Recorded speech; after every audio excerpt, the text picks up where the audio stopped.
विष्णुं शशिवर्णं चतुर्भुजं प्रसन्नवदनं ध्यायेत् सर्वविघ्नोपशान्तये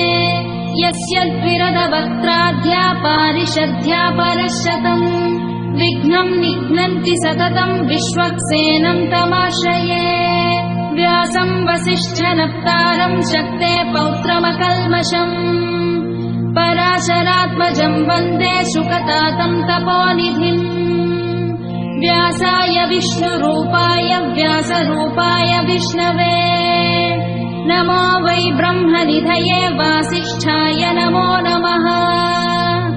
अविकाराय शुद्धाय नित्याय परमात्मने सदैकरूपरूपाय विष्णवे सर्वजिष्णवे यस्य स्मरणमात्रेण जन्म संसारबन्धनात् विमुच्यते नमस्तस्मै विष्णवे प्रभविष्णवे ॐ नमो विष्णवे प्रभविष्णवे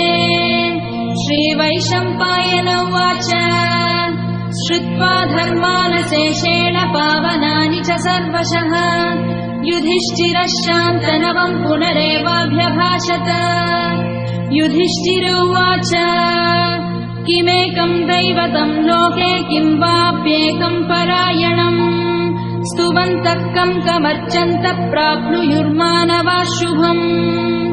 को धर्मः सर्वधर्माणां भवतः परमो मतः किं जपन्मुच्यते जन्तुर्जन्म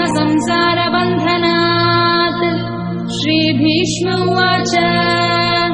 जगत्प्रभुं देवदेवमनन्तं पुरुषोत्तमम् स्तुवन्नाम सहस्रेण पुरुषः सततोत्थितः तमेव चार्चयन् नित्यं भक्त्या पुरुषमव्ययम् ध्यायन् स्तुवन्नमस्यंश्च यजमानस्तमेव च अनादिनिधनम्